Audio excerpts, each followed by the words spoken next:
मेहनत करनी बहुत जरूरी है। डोर टू डोर अगर जाना पड़े तो जाना पड़ेगा। सेल्समैन की क्वालिटी यही होती है कि उसको हम लोग हमेशा बोलते हैं बैक बोरो बाय, मतलब आप चाहे आपको भीगी मांगनी पड़े, अगर आपको बेचना तो आप बेचना आना चाहिए। हमेशा याद रखो इमोशनल टच डालना ही डालना है। इमोशन ही बिकता है इंडिया में। जब कजारी टाइल के मैं ऐड देखता हूँ और अक्षय कुमार कूदता है वो ट्रेन से और बोलता है ये देश की मिट्टी से टाइल बना है, ऑफकोर्स मिट्टी से टाइल नहीं बनती है, सिरेमिक्स बनती है, बट स्टिल वो क्या बेच रहा है? एक फौजी जो कूदा ट्रेन में, फौज का जो इमोशन है वो बेच रहा है। एक तो ये लोग क्यों पूछते हैं how to sell a pen, and क्या वो जज कर रहे हैं और कैसे हमें आंसर करना चाहिए इस क्वेश्चन? इसका आंसर कैसे देना चाहिए कि जब तो मैक्स इंसेंटिव आपने आज तक कितना अर्न किया? लाख रुपए के आसपास हमने इंसेंटिव लिया मंथली। एक टाइम ऐसा है कि मेरी सैलरी थी महीने की 30,000 रुपए और इंसेंटिव था 40,000 रुपए। Oh wow. तो इंसेंटिव ज्यादा हुए थे और सैलरी कम थी, तो मुझे लगा यार यहाँ पे पैसे भी अच्छे हैं, मैं कमा सकता हूँ अगर मैं मेहनत करता हूँ तो सिद्धार्थ, आपके पास स्किल भी था बेचने का, आपने मार्केट भी समझ लिया और फिर भी आपका स्टार्टअप फेल भी हुआ, तो what all went wrong? Now you will have to sell me this cup. और मैं तो बहुत स्ट्रिक्ट होने वाली हूँ, मुझे नहीं समझ। जी आप ना करिएगा, मैं आपसे हाँ बुलवा लूंगा। ठीक। तो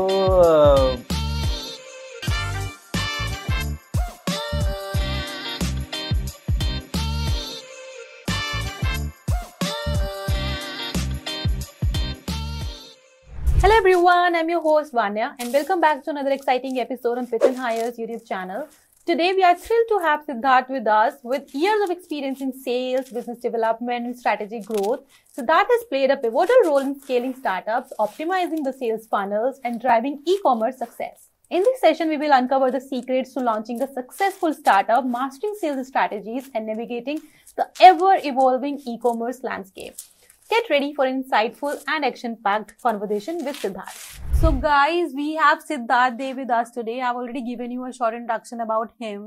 But then Siddharth का एक claim है that he can sell anything and then he's a very good salesperson. So this podcast would be about the people who are aspiring to be the sales people in the industry, and he has good experience in the sales distribution as well. So we'll know about that, and he also have had a venture of his own and we'll know what is the story behind it and then अब क्या उसका situation है, what are the plans with it and what are his future plans. So to start with, सबसे पहले तो हम सिद्धार्थ से जानेंगे about him and then एक बहुत important question हम पूछने वाले हैं, how to sell a pen. So Siddharth, thank you for being here and let's start listening about you. तो thank you for inviting. तो जी बिल्कुल, सेल्स करना बहुत पसंद है और जैसे बोलता हूँ हमेशा कि मैं कुछ भी बेच सकता हूँ, तो उसको मैं आज भी फॉलो करता हूँ, अपने आप को अच्छा सेल्समैन समझता हूँ। सेल्स स्टार्ट ऐसे की थी कि आईटीसी में समर इंटर्नशिप की थी।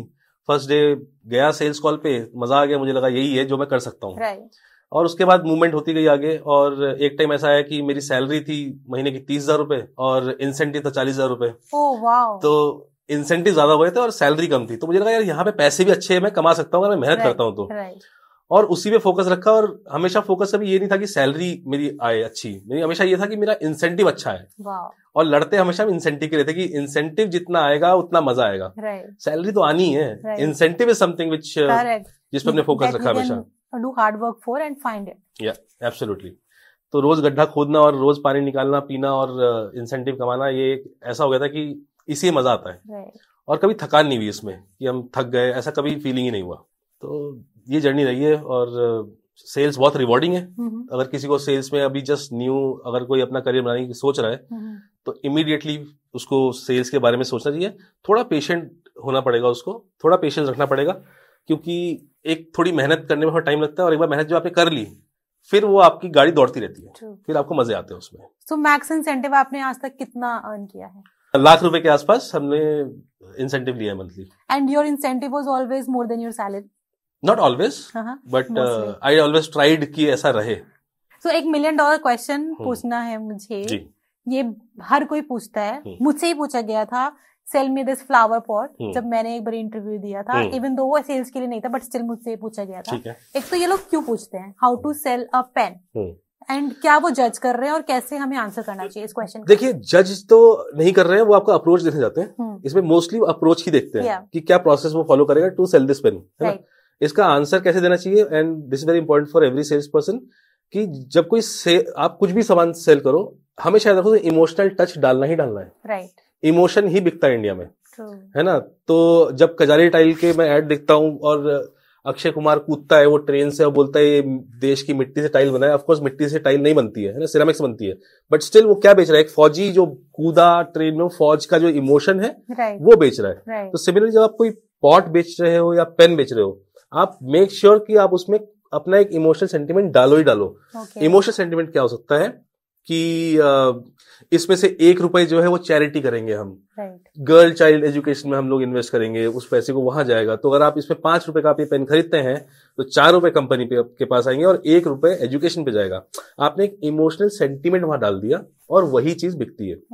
और एक एग्जाम्पल और देता हूं आपको सेल्समैन का ही, जो, और इसका मैं इसके बारे में पहले ही बात करिए कि ट्रैफिक सिग्नल पे आप एक जो देखते हैं बेगर, जो बच्चा लेके आपसे पैसे मांगती है 10 रुपए 20 रुपए और एक वैल्यू देती है कि 10 रुपए दे दो खाना खिला रहे, तो वो जो आपसे पैसे मांगती है ना, वो आपको बच्चा दिखा के आपको इमोशनल करती है और आपसे पैसे एक्सट्रैक्ट करती है। This is also a trick. तो जब आप पेन बेच रहे हैं या फिर to answer a question, emotional एक टच रखिए, एक ह्यूमन टच रखिए और उस अब डेड श्योर कि वो बिकेगा ही बिकेगा अगर आप इमोशनल उसमें डाल रहे हैं तो। साथ में एक चीज अगर नहीं बिक रही है, कोई चीज, कई बार ऐसा होता है कि नहीं बिकता ना, है ना, तो उसका तब क्या करें, कंफ्यूज कर दो सामने वाले को कि अच्छा वो बोलेगा नहीं वो ये पेन अच्छा नहीं है, मेरे को ना वो फला बंदा आया था वो पेन अच्छा लगा था, तो उसको कंफ्यूज कर दो, सर वो मेरे कस्टमर ने ना वो पेन खरीदा था, 2 दिन में वो चलना बंद हो गया था, मैं ये नहीं बोल रहा मत लो, आप वही ले लो, लेकिन मैं जस्ट बता रहा हूँ कि बंद हो गया था, तो उसमें क्या आपको 7-8 रुपए खर्च करने चाहिए कि नहीं करने चाहिए, वो आपका डिसीजन है। तो आप कंफ्यूज कर दो सामने वाले को, क्योंकि वो अगर कंफ्यूज होगा तो आपके पास वापस आएगा और आपसे पूछेगा, ज्यादा इन्फॉर्मेशन गैदर करेगा। तो ये 2-3 चीजें होती है जो कि आप हमेशा अपने सेल्स पिच पे ध्यान रखें। सो सिद्धार्थ, आपने बहुत सारी कंपनीज में काम किया है एंड देन आपने बहुत सारी इंडस्ट्रीज भी कवर करी। सो आपके एक्सपीरियंस में कौन सा सबसे चैलेंजिंग प्रोडक्ट था जो आपने सेल किया और आपने कैसे उसको सेल किया? Times Jobs was the most difficult product to sell, क्योंकि एक तो मार्केट जो Naukri.com की और जो दूसरे कंपटीशन थे उनकी बहुत ह्यूज थी, और उनके बीच में टाइम्स जॉब्स को बेचना was a difficult task. So how did you approach it? तो मैं क्या करता था, एचआर के पास बैठता था 2-2 3-3 घंटे, डोर टू डोर जाकर कॉल करके चले गए किसी के पास, कोई लीड मिल गई। तब जब मैं लिंक्डइन यूज करना शुरू किया था तब मैं ऐसे ही यूज करता था कि जिसने कोई जॉब पोस्टिंग कहीं डाली है तो मैं उसको फोन करके उससे मिलने पहुंच जाता था और 3-3 घंटा उनके साथ बैठना एचआर के साथ और सीवीज निकालना अपने पोर्टल से, और वो सीवीज उनको फ्री में देना और उनकी हेल्प करना to close that particular position. एक पोजीशन क्लोज होती थी और मेरा पोर्टल बिक जाता था। तो दिन में जब मेरे काउंटर पार्ट्स जो थे वो 5-6 मीटिंग करते थे, क्योंकि उनको डेली अलाउंस मिलता था उसका 200 रुपए पर डे। मैं 2 मीटिंग करता था, मुझे कोई डेली अलाउंस नहीं मिलता था, लेकिन मुझे इंसेंटिव मिलता था 90,000 रुपए क्वार्टर का, मतलब 30,000 महीने का। उनको वो नहीं मिलता था, मुझे वो मिलता था। तो मैं हमेशा खुश रहा कि मैं 2 मीटिंग करता हूँ दिन की, 3 घंटे लगाता हूँ एचआर के साथ। आई एम श्योर कि जो भी एचआर, अगर कोई मतलब पुराना जो अगर कोई देखे इस पॉडकास्ट तो मुझे याद रखा है कि हाँ, मैं आपके ऑफिस में लगभग 3-3 घंटे डेली बैठता था। Okay, so you are saying that incentive is always a kick for the salespeople or anybody, I would say, and every company should work on it. So वो incentive model हमें कैसे figure out करना चाहिए as a company? देखिए, जैसे time job है वो तो पूरा प्रॉफिटेबल प्रोडक्ट है ना, एक बार बन गया पोर्टल, अब उसका कोई मेंटेनेंस, सिर्फ सर्वर मेंटेनेंस है, उसमें कोई कुछ लागत नहीं लगनी है कि, तो उसकी कॉस्ट है, वहां मार्जिन काफी हैवी है। तो अगर कोई सेल्स का आदमी 10 लाख का बिजनेस लेके आ रहा है तो I think easily 10% you can give as a incentive to your sales team, क्योंकि उसमें मार्जिन ही आपका 80-90% है।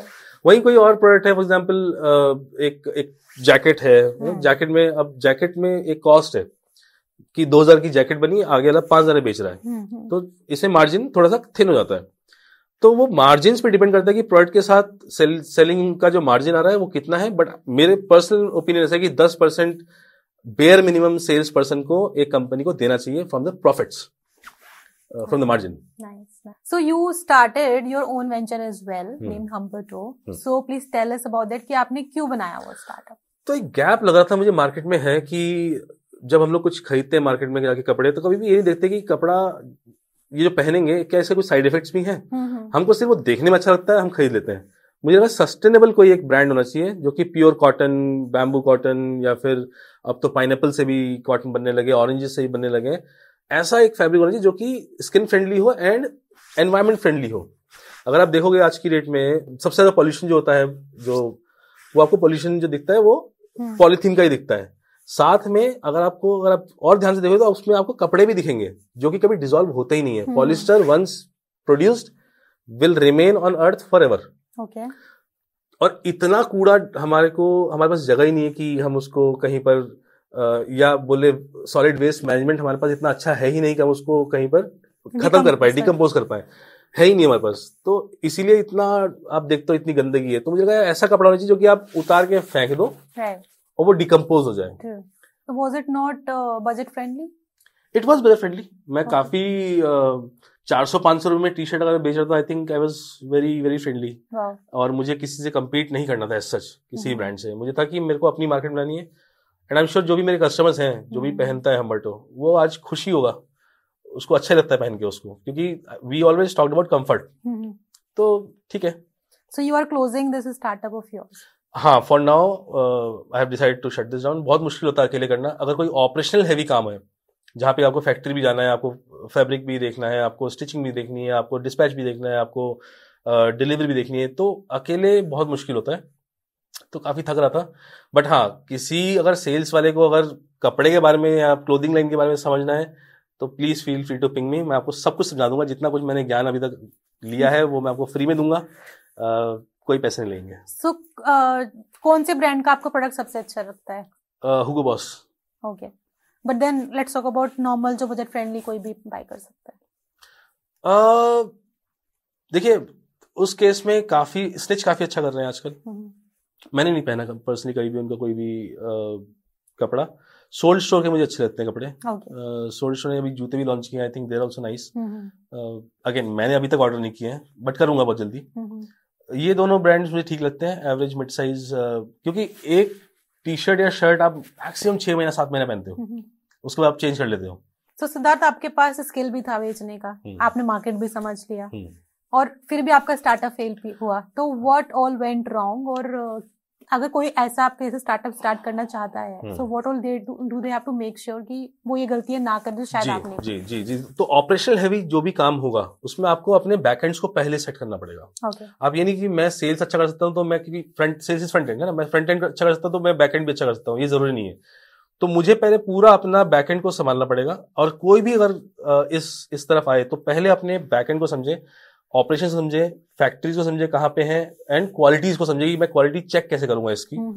एक बार आपने जब उसको सेट कर लिया, उसके बाद ही आप लॉन्च कीजिए। जब तक आपका ये सब चीजें सेट नहीं होती है, प्लीज डोंट लॉन्च। आप सिर्फ लॉस ही खाओगे, जैसे मैंने खाया। तो आज अगर मैं कोई ब्रांड लॉन्च करता हूं तो आई एम श्योर कि I will do much better than what I did with Humberto, है ना। लेकिन आई थिंक वही है कि कोई अगर साथ में आए, करने के लिए तैयार है, I am more than happy to start it again. But for now मैं थोड़ा थक गया हूँ। तो how much money did you invest in this startup of yours? 15-20 lakh रुपए के आसपास। And did you earn any of it और एवरीथिंग?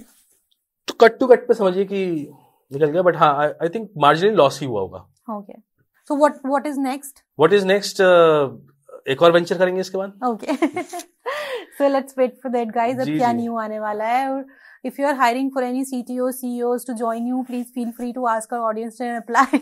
Absolutely. मेरा तो LinkedIn भी खुला हुआ है, मतलब anyone can text me. तो कोई भी आके टेक्स्ट कर सकता है। Customer acquisition is very tough for any startup. So what is the strategy to acquire those first 1,000 customers for any brand? Okay.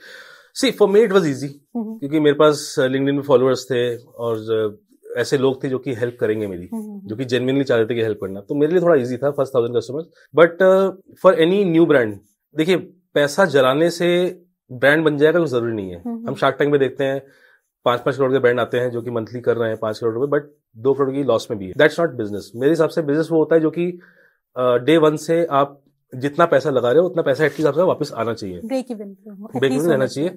तो मार्केटिंग ऐसा अंधा कुआं है जहां पे आप पैसा डालते रहोगे और आपको कभी रिजल्ट पता नहीं चलेगा कितने आ रहे हैं कितने नहीं आ रहे हैं। तो स्ट्रेटेजिकली इन्वेस्ट करना in social media marketing is very very important.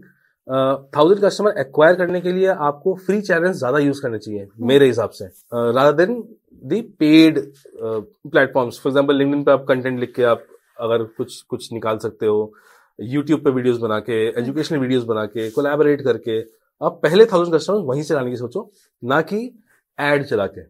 Add चला के आप सिर्फ लॉस में ही जाने वाले हो, ये फॉर श्योर गारंटी है। आप 1 लाख के एड चला के 1 लाख का सेल कर लोगे, बट कुछ फायदा नहीं हुआ उसका। वो कस्टमर एक्विजिशन कॉस्ट आपकी बहुत हैवी है, क्या वो आपके वापस आ रहा है कि नहीं आ रहा है आपको नहीं पता।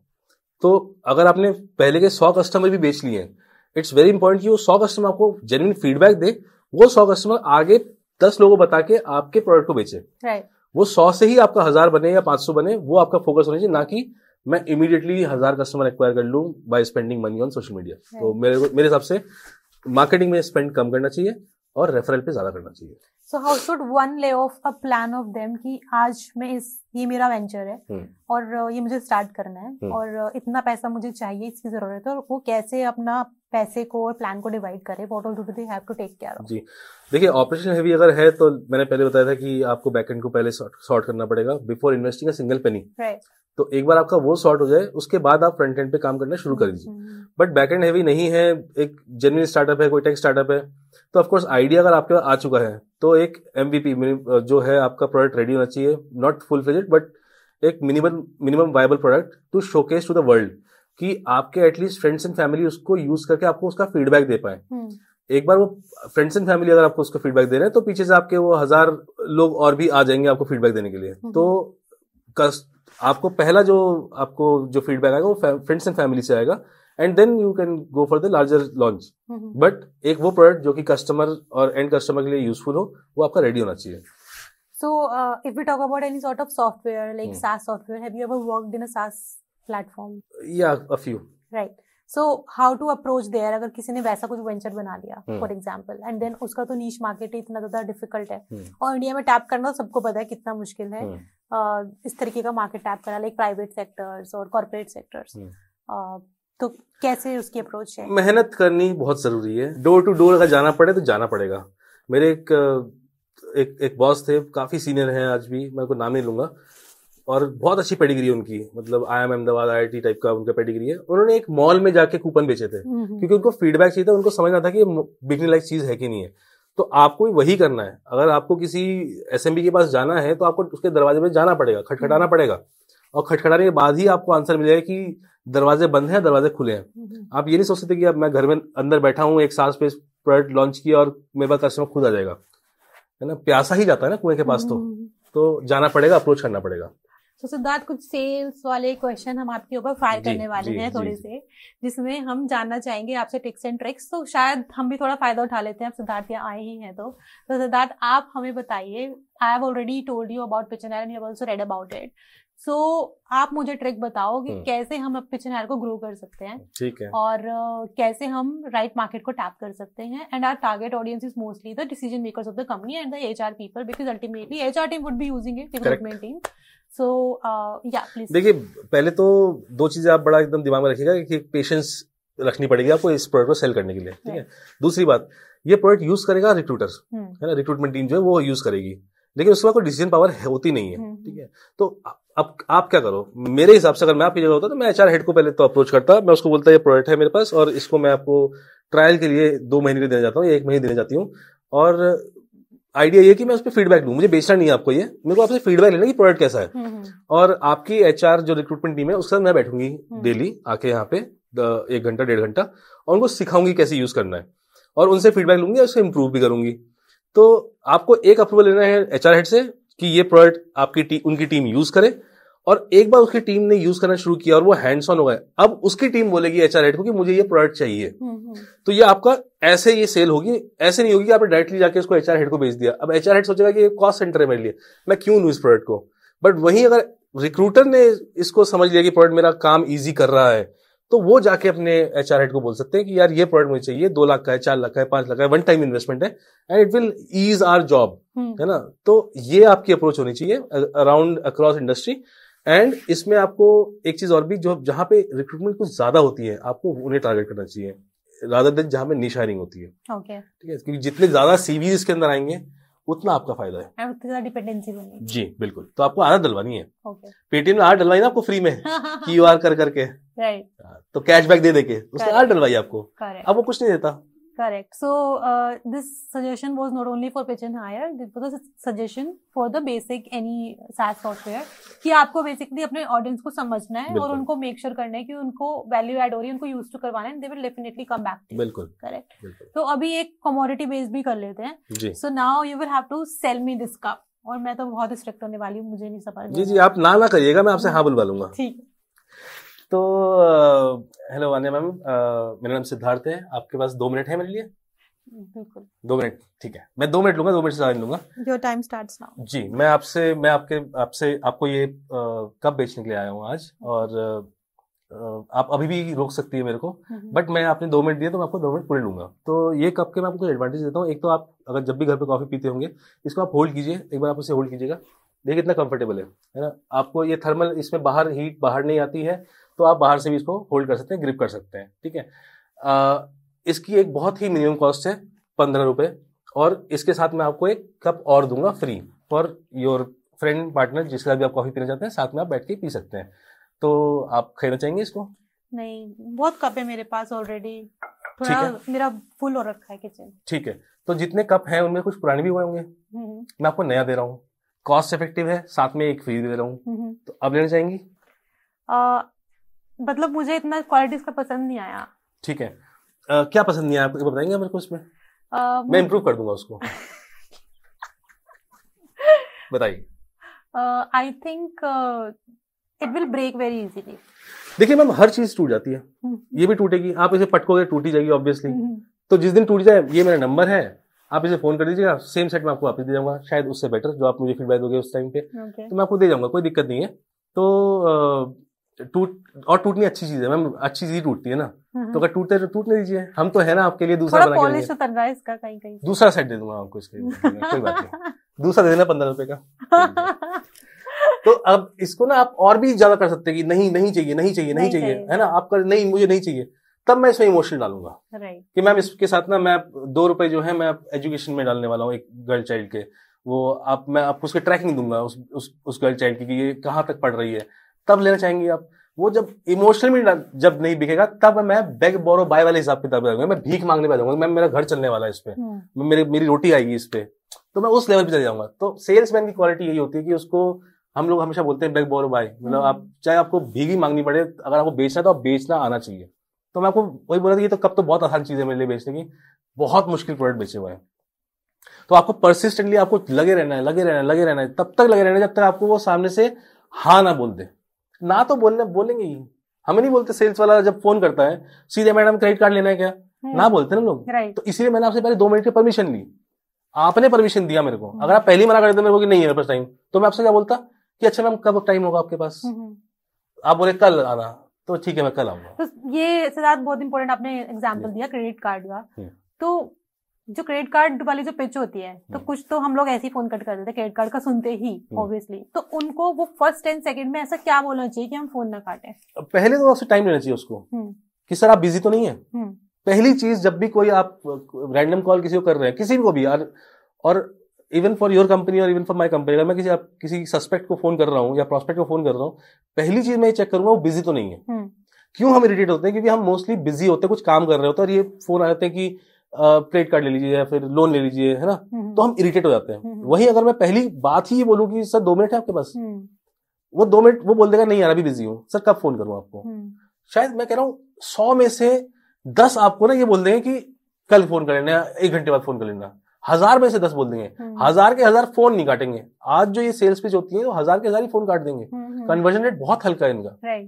कन्वर्जन रेट इंप्रूव करने के लिए वो प्रोसेस है ना कि आपने पहले टाइम लेने का फीडबैक लिया, आपने एक टाइम लिया, उस टाइम पे आपने जो टाइम लिया उसी टाइम फ्रेम में आपने अपना प्रोडक्ट बेचा, बेचने की कोशिश करी, नहीं खरीद रही, आपको फ्यूचर टाइम दिया तो आपने फ्यूचर में चले गए। तो वो एक सेट आपको बनाना पड़ेगा कि अगर किसी कस्टमर ने आपको बोला कि परसों आना, तो परसों किस टाइम आऊं मैम मैं आपके पास, वो मेरे को आपसे पूछना है।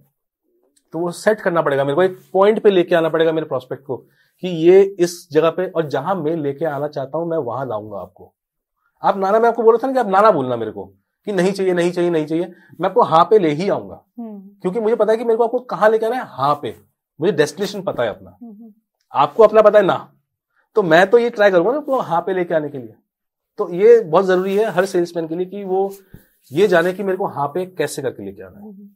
लेकिन जैसे ये तो कमोडिटी हो गई जो 15-20 रुपए की, तो हमने सोचा कि ये कम कॉस्ट की है। आप 200 की बोलते हैं, 200 की बेच देता। हाँ, बट अगर कोई प्रोडक्ट है जो थोड़ा एक्सपेंसिव है, लाइक अगर सोचो कि उसको महीने के लाख रुपए देने हैं, तो बंदे को 100 बार तो सोचना पड़ेगा उसके बारे में। बिल्कुल। तो उसको कन्विंस कैसे करें? जी देखिए, पहली बात तो इस कप में और 1 लाख के प्रोडक्ट में दोनों में बहुत जमीन आसमान का फर्क है। उसका टारगेट सेगमेंट भी बिल्कुल अलग होगा। उसका जो कस्टमर होगा पॉलिश्ड होगा एकदम, उसकी शायद नीड भी होगी, है ना, उसको पता भी होगा मेरी नीड है, लेकिन उसको बेचना भी अपने आप में एक स्किल है ऑफ कोर्स।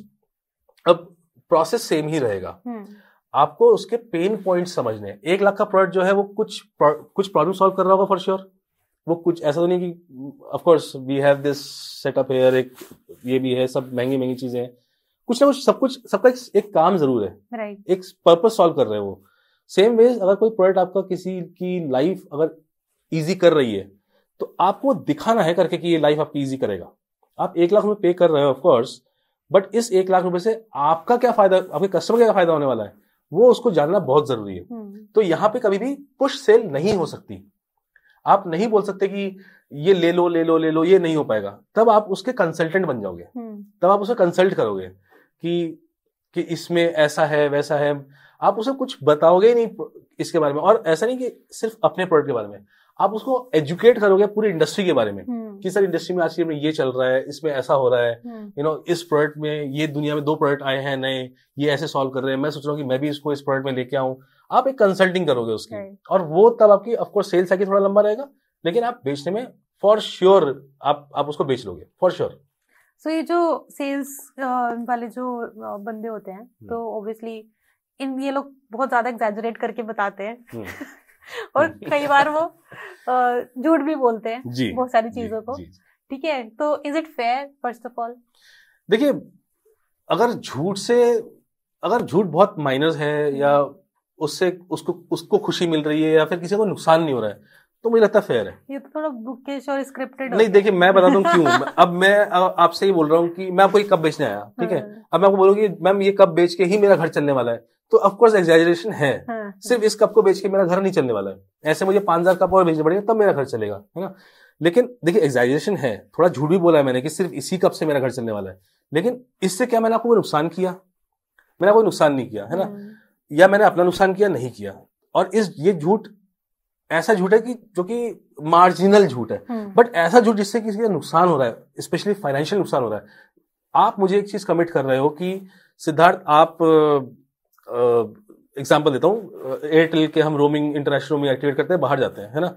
मेरे एयरटेल ने मुझे कमिट किया कि आप सर यूएस चले जाओगे, यूएस जाके आप जैसे ही लैंड करोगे आपका नंबर एक्टिवेट हो जाएगा। बट अगर मैं वहां गया और मेरा नंबर एक्टिवेट नहीं हुआ, देन आई फील चीटेड, है ना, क्योंकि मैंने उसके रोमिंग के चार्जेस दिए। इवन इफ फॉर 1 डे, अगर 1 दिन मेरा नंबर बंद रहता है तो आई फील चीटेड कि मैंने यार 7 दिन की रोमिंग के चार्जेस दिए थे और 1 दिन ये बंद रहा है ना। ऐसा नहीं होना चाहिए। तो ये झूठ, ये एक तरीके से झूठ ही है, मैं तो इसको झूठ ही बोलता हूँ कि जब आप किसी को ओवरसेल करते हैं झूठ बोल के, तो ये सेल्समैन को बिल्कुल अवॉइड करना चाहिए, हमेशा अवॉइड करना चाहिए। एक बार बेच लोगे, सेकंड टाइम नहीं बेच पाओगे। वो कस्टमर जिसको आपने झूठ बोल के बेचा है वो आपसे सिर्फ एक बार ही सामान लेगा, नेक्स्ट टाइम नहीं लेगा। जैसे मैंने आपको बोला कि आपका जब टूट जाएगा आपको दोबारा बेच दूंगा। I am trying to resell it. मैं आपसे फ्यूचर का भी एक कमिटमेंट ले रहा हूँ कि जब टूटेगा तो मैं आपको नया बेचूंगा। तो क्यों? क्योंकि मैं आपसे कोई झूठ बोल के नहीं बेच रहा हूँ, एक अच्छी चीज बेच रहा हूँ, आपके फायदे की चीज बेच रहा हूँ। आज आपके नहीं लेना, मे बी कल ले लोगे आप मेरे से, बट आपको मैं जिंदगी भर, फॉर एग्जाम्पल आप आज एक वेंचर में हो, मैं अगर आपको कुछ बेच सकता हूँ आके बेचूंगा, कल आप कुछ और चले, कहीं और चले गए, मेरे पास कोई और प्रोडक्ट आ गया, मैं आपका फिर से कोई और चीज बेचने आ जाऊंगा। You remain my my customer for ever. Correct. तो इस चीज का सेल्स वाले बहुत ध्यान दे कि किसी को नुकसान करके जस्ट कि 1 दिन का मेरा सेल का नंबर पूरा हो जाएगा, वो 1 दिन का सेल का नंबर तो आपका पूरा हो जाएगा, लेकिन लाइफ टाइम आपको क्या वो पर्सन देने वाला था वो आप लाइफ टाइम लूज कर जाओगे।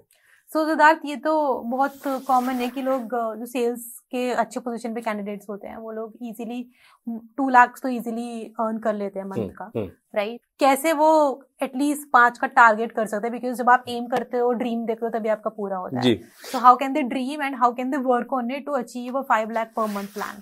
देखिए, रिस्क लेना पड़ेगा। जो रिस्क लेगा वो 5 लाख जल्दी पहुंचेगा, जो रिस्क नहीं लेगा वो 5 लाख बहुत देर से पहुंचेगा। अब रिस्क कैसा? एक कंपनी है जो कि नई एकदम आई है ना, उसके पास प्रोडक्ट है, अच्छा प्रोडक्ट है, लेकिन बेचने वाला नहीं है। अब आपने उससे डील कर लिया कि मैम आपका प्रोडक्ट बेचूंगा, 10% में आपका इसमें से जो सैलरी है, जो भी आपने 20-30,000 जो भी दिया है, उसने आपसे डील कर लिया कि 10% में आपसे प्रॉफिट पे भी लूंगा, है ना। एक जो कंसेप्ट है ना कि जॉब सिक्योरिटी, जिसके दिल में ये बात है कि मेरे को जॉब करनी है for job security, please sell से मत आना। सेल्स में अगर आप हाई रिस्क लेने को तैयार हो कि भाई मैं मेहनत करूंगा, फोड़ दूंगा, लेकिन उस फोड़ने के पीछे जो मेहनत के मुझे पैसे मिलने चाहिए, आप डंके की चोट पे अगर अपने बॉसेस को ये बात बोल सकते हो, आप 5 लाख रुपए महीने के बहुत जल्दी पहुंच जाओगे, बहुत जल्दी पहुंचोगे। लेकिन आपको ये है कि 31 को सैलरी आ जाएगी, 30 को सैलरी आ जाएगी, फिर 28 तक खींच लेंगे या लास्ट वीक तक खींच लेंगे, लास्ट वीक बॉस 4-5 गालियां बकेगा, वो सुन के फिर 31 को सैलरी आ जाएगी। अगर ये माइंडसेट पे आप चल रहे हो, प्लीज ये एक्सपेक्ट मत करना कि यार मेरा काउंटर पार्ट जो है मुझसे इतनी जल्दी आगे कैसे बढ़ गया, क्योंकि उसने वो काम किया जो आपने नहीं किया है। वो सैलरी के लिए काम नहीं कर रहा था, वो काम कर रहा था वेरिएबल इंसेंटिव के लिए, वो काम कर रहा था ग्रोथ के लिए, वो काम कर रहा था कुछ सीखने के लिए। करेक्ट। तो रिस्क लेना बहुत जरूरी है। मैं तो कहता हूं जितने रिस्की प्रोडक्ट बेचने के लिए मार्केट में घुसोगे, आपको मजा आएगा, सीखने को मिलेगा और पैसे भी आप अच्छा कमाओगे। क्योंकि देखिए इजी प्रोडक्ट तो कोई बेच सकता है, मारुति तो कोई बेच लेगा। अब मारुति वाला बंदा कभी भी BMW नहीं बेच पाएगा। तो दोनों में फर्क है, दोनों के स्किल सेट में फर्क है। तो इसीलिए मैं बोलता हूँ कि शायद BMW वाला एक बेचेगा महीने में, लेकिन वो एक जो है वो 100 के बराबर होगा। तो आपको वैसे जानना पड़ेगा कि मुझे रिस्क कहाँ पे लेना है, कितना टाइम इन्वेस्ट करना है, and try to sell risky products जिनमें आपको अच्छा रिटर्न मिलेगा। तो एक क्वेश्चन पूछने वाली हूँ सेल्स एस्पिरेंट्स के लिए, जो लोग सेल्स के लिए अप्लाई करते हैं जॉब्स में। सो जब वो इंटरव्यू देने जा रहे हैं, so what all things do they have to take care of, ताकि वो एक अच्छा CTC, एक अच्छा इंसेंटिव मॉडल और एक खुद को अच्छे से सेल कर सकें और इंटरव्यू में वो अचीव कर पाए? क्या उनको मेक श्योर करने कि वो ऐसा कुछ करें अपने इंटरव्यू में कि इंटरव्यूअर बोले कि यार बस ही इज द वन? पहली चीज बहुत इंपॉर्टेंट होता है, मैं जो हमेशा देखता हूँ और मेरे साथ भी होता था पहले, ऐसा नहीं कि मैं कोई आसमान से टपक गया हूँ, हम सब इंसान ही है। हमारे साथ इश्यू क्या होता है, हम डर जाते हैं जब हम इंटरव्यू में जाते हैं ना, हमको लगता है यार ये नौकरी तो चाहिए मेरे को, है इसका ऑफर लेटर मिल जाए मेरे को। अगर आप ये सोच के जा रहे हो ना उस इंटरव्यू में, तो आपका इंटरव्यू आप कुछ ना कुछ गड़बड़ी जरूर करोगे, है ना, क्योंकि आपको लगता है कि ये आखिरी जॉब है, यहाँ ये तो मुझे चाहिए ही चाहिए। आप जब किसी इंटरव्यू जाओ, पहली चीज आप ये सोच के जाओ कि जितनी जरूरत आपको है उतनी जरूरत उसको भी है, ही ऑल्सो नीड्स यू। तो आप जब टेबल पे बैठोगे तो डंके की चोट पे एकदम कॉन्फिडेंटली बैठो, चाहे वो आपको जॉब दे रहा है नहीं दे रहा है, आपको ऊपर वाला खाना भी देगा, आपको आपकी मेहनत जो है वो कहीं ना कहीं लेके भी जाएगी। तो आप पहले जब टेबल बैठ रहे हो, आप आराम से बैठो, रिलैक्स होकर बैठो, अपने आप को अच्छे से बेचो, झूठ बोल के मत बेचो। आपकी जो अचीवमेंट है वो आप बताओ, और आप बोलो कि यार ये अचीवमेंट जो है ना, आप मार्केट में चेक कर लो कि अचीवमेंट मेरी है कि नहीं है ना। वो उन अचीवमेंट के बारे में बात करो, उनको अचीव करने में आपने क्या मेहनत करी वो दिखाओ। आप अपनी जो स्ट्रेंथ्स है उस पर ज्यादा बात करो। आप बात करो कि आपकी वीकनेसेस को आप कैसे उस पर वर्कआउट कर रहे हो। जैसे I used to be very aggressive salesman, बहुत एग्रेसिव था मैं, ऐसा एग्रेसिव था कि मैं सेल्स कॉल पे अगर सामने वाला मेरे को बोलता ना कि फला मुझे फ्री में बेचना, मैं बोलता भाई फ्री वाला ले लो आप, मैं नहीं बेच रहा आपको, मैं निकल आता था, मैं इतना एग्रेसिव था। तो ऐसा भी होने की जरूरत नहीं है, आप रिलैक्स रहो, कोशिश करो कि आप अपनी स्ट्रेंथ्स को बताओ, और जितना कोशिश करो कि सैलरी का सामने वाला बोल रहे हैं आपको 10 लाख दूंगा या 5 लाख दूंगा, 2 लाख दूंगा, आप बोलो ठीक है 2 ही लाख, आपने 2 लाख बोला मैं 2 ही लाख दूंगा, लेकिन मेरे को साथ में प्रॉफिट शेयरिंग भी चाहिए, मेरे को इंसेंटिव चाहिए। प्रॉफिट शेयरिंग मत बोलना, ये टर्म बहुत नेगेटिव है, आप इंसेंटिव बोलना कि मुझे इंसेंटिव चाहिए सेल्स के। आप मुझे पहले इंसेंटिव प्लान बताओ अपने, मैं इंसेंटिव प्लान के बेसिस पे ही ऑफर लेटर एक्सेप्ट करूंगा। सिर्फ वो 2 लाख रुपए एनुअल सैलरी या 10 लाख रुपए एनुअल सैलरी के बेसिस पे आप ऑफर लेटर एक्सेप्ट मत करो। आप दिखाओ कि यार आपको भूख है ना, वो ग्रोथ की है, वो है कि मैं मेहनत करूंगा मुझे पैसे मिले, और वो इंसेंटिव है, वो इंसेंटिव आप नेगोशिएट करो। ग्रेट। और आई थिंक आपको अच्छा ऑफर मिलेगा। Very nice. So that to end this conversation here, please tell 3 mistakes that the salespeople do while selling anything, and then some tips to improve it. Yeah, तो पहली चीज तो don't overcommit. Don't overcommit to client. Don't overcommit to your companies. जितना है उतना बता दो, पहली चीज ये, क्योंकि ओवरकमिट करके आप अंडर अचीव करोगे, तो मेरे साथ भी ऐसा हुआ है लाइफ में, तो वो थोड़ा सा बुरा उसका इम्पैक्ट पड़ता है। तो जितना है उतना ही बताओ और इजी रहो, झूठ मत बोलो बिल्कुल भी। झूठ एक ऐसी चीज है, एक बार पकड़ी गई खत्म, चाहे एज अ एम्प्लॉय और एज अ कस्टमर, जिसको आप बेच रहे हो, as a salesman, either way अगर आपका झूठ पकड़ा गया तो आपकी स्टोरी खत्म हो गई। और तीसरा, ऑलवेज स्टे हंग्री, मतलब रिलैक्स्ड मूड में कभी मत आना। मैं काफी लोगों को देखता हूँ कि आराम करना है यार, तो सेल्स वाला अगर ये सोच लेगा कि आराम करना है, कुछ नहीं हो पाएगा। एटलीस्ट शुरू के 10 से 12-15 साल ये तो रगड़ दो, मेहनत इतनी होनी चाहिए, 15 भी ज्यादा बोल रहा हूँ, अगर 10 साल किसी ने मेहनत कर ली। और एक लास्ट चीज, शो ऑफ में बिल्कुल मत आना। किसी ने आईफोन प्रो मैक्स ले लिया है, मेरे पास एंड्रॉइड है, इस रेस में कभी मत घुसना। जो आपके पास है उस पर खुश रहो, एक्स्ट्रा कुछ है उसको इन्वेस्ट करो। सेल्स वाले इन्वेस्ट बिल्कुल नहीं करते, जो कि मेरे को थोड़ा बुरा लगता है। सेल्स वाले प्लीज इन्वेस्ट करना शुरू करो। शो ऑफ में मत आओ कि आपको अच्छा आईफोन चाहिए, अच्छा बाइक चाहिए, अच्छी कार चाहिए। एवरेज रखो सब कुछ। ये जो मटेरियल सी चीजें ना, इनको एवरेज रखो, बट जितना इन्वेस्ट करोगे उतना आपका कैश बढ़ेगा, उतनी आपकी early retirement you can plan basically. तो इस पे बहुत ध्यान देना चाहिए। तो आई थिंक ये सब चीजों पे एक सेल्समैन को शुरू से ध्यान रखना चाहिए, even from day one since they start selling the product. And these sales people also have some sort of entrepreneurial mindset, correct? So कैसे आप भी थे, एक्सपीरियंस तो लेना पड़ेगा। हाँ। आपने एक बार एक्सपीरियंस ले लिया, आपको एक्सपीरियंस लेने के बाद आपको पूरी स्टडी करनी पड़ेगी आपका इंटरेस्ट लेवल किस में। फॉर एग्जाम्पल मैं B2B सेल्समैन था हमेशा, मैं कंज्यूमर साइड पे कभी था ही नहीं। मैंने हमेशा B2B बेचा है, और जो मेरा स्टार्टअप है B2C है। तो एकदम डिफरेंट था मेरे लिए। और this was one of the mistake probably that why your startup failed. Could be, क्योंकि मेरा एक्सपीरियंस नहीं है B2C में। कंज्यूमर को कैसे बेचना है, मेरे को कंपनी को कैसे बेचना है, उसके माइंड में क्या चल रहा है, मेरे को शायद वो पता चल जाता है। लेकिन जिससे मैं कभी मिला ही नहीं हूँ, उसको कैसे बेचना है मुझे शायद वो नहीं पता। स्किल सेट अलग है। ये नोशन है कि B2C is easier than B2B, क्योंकि आपका ऑडियंस इतना बड़ा होता है, लेकिन उसको भी टैप करना बहुत चैलेंजिंग होता है। बिल्कुल, क्योंकि आप कभी मिलते नहीं ना उससे। सी ह्यूमन टच, लोग बोलते हैं एआई विल रिप्लेस, भाई सेल्समैन को कभी एआई रिप्लेस नहीं कर सकता, क्योंकि ह्यूमन टच जो है ना वो बहुत जरूरी होता है। इसलिए मेरे को B2B सेल्स इजी लगती है, क्योंकि इसमें आप मिलते हो लोगों से। टच, मैंने बताया था पहली सेल्स कॉल में लोगों से मिला, बड़ा इंटरेस्टिंग लगा। तो जब आप लोगों से मिलते हो आपको मजा आता है, और वहां इजी हो जाता है बेचना। जिससे आप कभी मिले नहीं हो, सिर्फ एक स्टोरी बेच रहे हो आप, है ना, इंस्टाग्राम की स्टोरी बना के आपने बेचनी है, वो थोड़ा मुश्किल होता है। ऑफ कोर्स एक बार जब आपका ब्रांड बिल्ड होना शुरू हो जाता है तब आपके लिए इजी हो जाता है, but continuous pumping of money into marketing is required. तो थोड़ा सा स्किल सेट अलग है। B2C भी उतना ही मुश्किल है, B2B भी उतना ही मुश्किल है। जिसको B2B सेल्स समझ में आती है उसको C समझ में नहीं आती, जिसको B2C सेल्स समझ में आती है उसको B2B सेल्स समझ में नहीं आती। मेरा ऐसा पर्सनल मानना है। Okay, fair, Siddharth, and these were very nice tips and tricks that you have given to all the sales aspirants. Thank you. And guys, all the details would be there in the description about Siddharth, and he's also starting his new venture where he would definitely be needing new people. So if you want to join his venture, then आपको क्या करना है, आपको sales की एक बढ़िया सी strategy एक आपको कमेंट में लिखनी है, एंड देन सिद्धार्थ उसमें चूज करेंगे कौन सी सबसे बढ़िया है, and then you will be considered first as his for the interview to join his new venture. If you would want that, do comment. Okay, and then rest of the details about him, about what he does, and about his LinkedIn ID, everything would be mentioned in the description. You can directly connect with him there. And you all also have to share a lot of love on this video. Do lots of likes, comments, shares, and then also keep following Pitch and Hire and all the pages of Pitch and Hire and Whenever as well. Okay, guys. So take care and then keep loving. Bye-bye.